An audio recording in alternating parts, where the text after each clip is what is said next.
Hey, what's up, everybody? Obviously, a lot of you are familiar with this story already. Just wanted to look at a couple different aspects of it and kind of talk about it a little bit.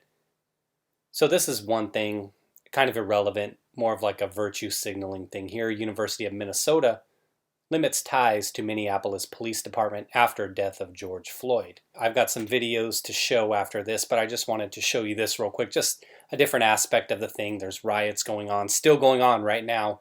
It says here the University of Minnesota announced late Wednesday that it was reducing ties with the Minneapolis Police Department after the death of a 46-year-old black man named George Floyd while in custody of police officers. This article, it's Washington Post. I'll link it in the archive. It goes on. The president gives this virtuous statement, kind of irrelevant to me. It makes me wonder why the president would do such a thing, why go to that extent to put that out there. This could have been done quietly behind closed doors. I don't get the virtue signaling, but let's get to some videos. I want to show you something real quick in terms of my thoughts on it. I'm just going to play a little bit here of this video. The new cell phone video shows the initial arrest. Officers are seen taking George Floyd out of his vehicle. In surveillance video obtained by CBS News, a handcuffed Floyd is walked across the street toward a police car. In the distance, you can see Floyd fall. In this newly circulated video, 3 officers have Floyd pinned on the ground. We're going to hit pause on it right there. Now, what I was thinking when I saw that was I was wondering if, because they were talking about medical distress in terms of how they were trying to say he died, but I'm not even going that far. I'm wondering if he had some kind of issue that led him to fall to begin with, because normally we don't just fall like that. So I'm wondering if there was something he had. Maybe he had a bad back or bad knees or something that led to him falling to begin with. I know it's a trivial thing, but it was just kind of me wondering why they would think he was resisting. And that's what they were saying. He was resisting arrest. So let me show you the second clip I have here. I've got 3 clips total. I've been trying to help out. So you breathe, lift your man. One of my homies died. You breathe back on these. I'm about to die to see. Relax. Man, I can't breathe my face. Just get up. What do you want? I can't breathe. This was obviously a little bit into the altercation. This isn't minute for minute or second for second as to what was happening, but you see here, he's on the ground. It looks to me clearly like he isn't resisting at this point, but it seems like towards the end of the clip, he starts to get a little bit more labored, right? He's struggling a little bit maybe in the beginning of the video, which you see. But here, by this point in the video, we're a minute into this particular video, which is up on YouTube, and I'll link that below again, but it looks like he's starting to struggle more. He's starting to gasp more. And when somebody's been on your neck for a minute and a half, I guess that would tend to happen. But I'm going to show you one other video. It's a little bit later in the altercation. This is just a little bit later in the altercation. I'll link this as well so you can check this out if you haven't seen this part. But I want to show you something here. This is, I'd imagine, and again, this isn't minute for minute or anything since I'm bouncing around a little, but I think this is probably about 5-6 minutes into the whole thing. Stopping, he's breathing right now, bro. You think that's cool? There. See, he's moving a little right there. What's your badge number, bro? You think that's cool right now, bro? And that seemed like that was it. Like, that was the last gasp right there. It seemed like that was like the last. You're a bum, bro. You're a bum for and that. He's done. Look, he's totally done. You getting mad. He's He's gone. Right all right, let's pause it. I can't. Yeah, I can't watch that. I mean, let me switch to this so you don't have to see that. I can't watch that anymore. Let me switch to something else so you don't have to see that on the screen. So like I said, riots are still happening. It's happened throughout the night. I was watching some footage on YouTube earlier.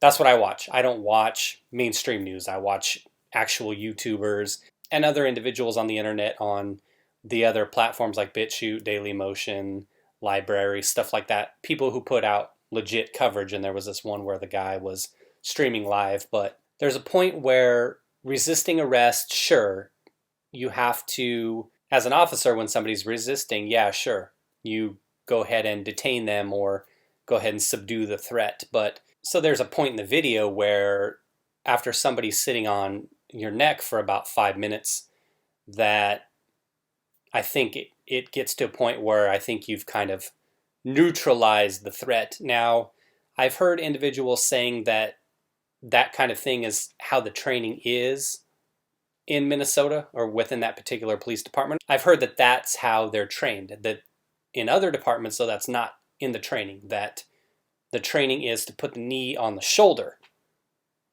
Seems a little bit more civil, and it seems like you can accomplish the same thing without having to put a knee on the neck.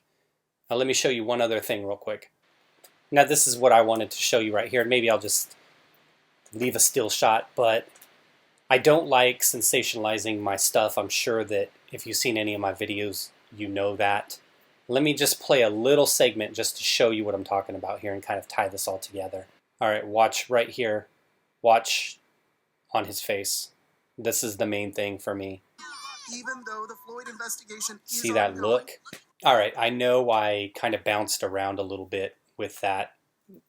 That's what it was for me, though, in watching the whole video. I'm sure a lot of you watched the whole video. So like I said, first what I wanted to do was I wanted to hear how people were trying to defend it. And I don't really hear a lot of noise about justification because this is a lot different than other cases we've heard. A lot of people want to try to make it like the Arbery case or Eric Garner or the Zimmerman case or some other ones where there was a lot more nuance to it. There was a lot more debate to be had. Now this one, even if you're in that camp where you're kind of like the Blue Lives Matter type individual, and that's cool, I think most of us are, most of us appreciate that we have a law enforcement that looks out for us. But I think even if you're on that side, like hardcore on that side, cops are always right, blah, blah, blah, blah, blah. I think that you would still have to agree that once you get to a point where an individual is subdued on the ground for even a minute or two, in spite of the training being what it is, if that's how I'm understanding it correctly, that there's a point where the threat is subdued and there's a point where you can just pick him up and place him in the vehicle based on what we saw. Now, what I'm wondering is why these other individuals, particularly the one we see in the video, the Asian police officer there, why he didn't look to stop it. Why he didn't look to say, oh, enough is enough. Like, okay, we got him. Let's put him in the car. Now, it looked like all four were fired. People are calling for murder charges for all four, if I've read that correctly. I don't see the other two officers directly involved. I know they were part of the initial part of it. You could see that in the first video where the other three officers were there and the Asian guy was just kind of standing there. But I don't know how you look to charge them in this. I don't even know where they went. Perhaps there's some video footage of that somewhere. I've heard people talk about being an accessory to it. Now, that's something that'll have to be hashed out, of course, through the court system.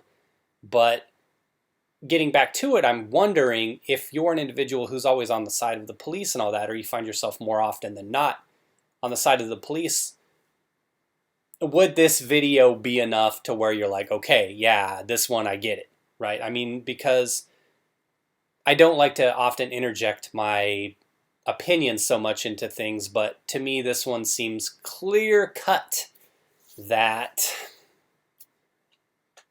I mean, we can see the guy, and this is just, like I said, it was so sad just to watch the full-length video like I did. I mean, it really kind of hit me, there, and I try to stay detached from the news from a personal perspective of things that happen, but to see somebody over a 4, 5, 6 minute span, whatever video you watch, to see them struggling in the beginning and then kind of like, okay, he's subdued, and then you just see the moment where it's like, boom, the lights are out, it's over. It's sad.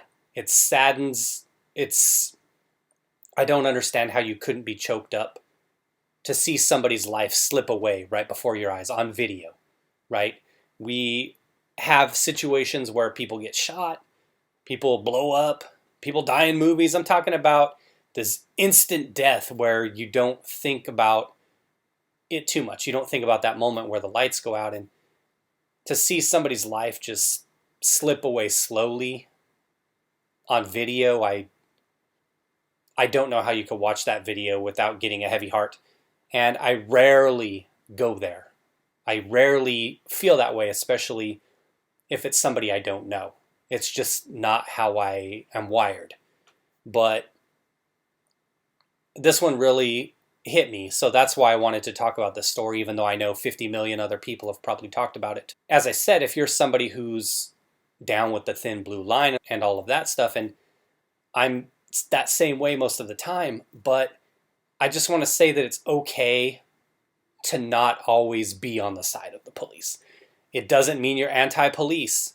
If you call this one out, and I don't doubt there's tons of officers out there who are calling this out as well, because in any form of society, whatever the debate is, whatever segment or little subset group that we're talking about, you have to be willing to call out the bad actors. And that look on his face that I showed you in that final clip where he's over him, and this just hit me when I was thinking about this before starting the camera, was, would this be something that the defense would try to use as like, hey, he just saw red or he blacked out? Because you saw that look, and again, obviously not justifying that, but you saw the look on his face. You have to know that the guy's gone, and he was gone for minutes before the EMTs got there, but that look. And let me try to replicate it here real quick. This is probably not going to be a good example of it, since I can't see what I'm going to look like on camera, but here it goes. I'll try. And that's just me as if I was looking down upon somebody. To have that look, it looks like the guy was in a trance. Go back and look at the video, look at the full thing, and look the whole time he's there. He's just like no emotion. I don't understand. Anyway, that's all I really wanted to say about that. In this case, I heard other people pointing to the Amber Geiger situation that happened a while back before I was doing videos. I guess she got off with 10 years. All I would say is I wouldn't compare it to that, but I would say don't set yourself up to be disappointed. And the same with the Arbery case. If you're one of those individuals out there, and I've seen you in the comments, you're arguing for murder, lynching, this and that. In this case, you have to understand that the justice system works differently for police, that there's some liberties they're afforded when it comes to the job. And I would just say don't set yourself up to expect murder charges to go through for all four of these guys. It could happen. I'm not going to make any predictions at this point, but don't set yourself up for disappointment is all I would say, if that's what you're hoping for. All four individuals were fired, as we know. With the murder has to come that premeditation. That's one of the legal standards to have that conviction of murder.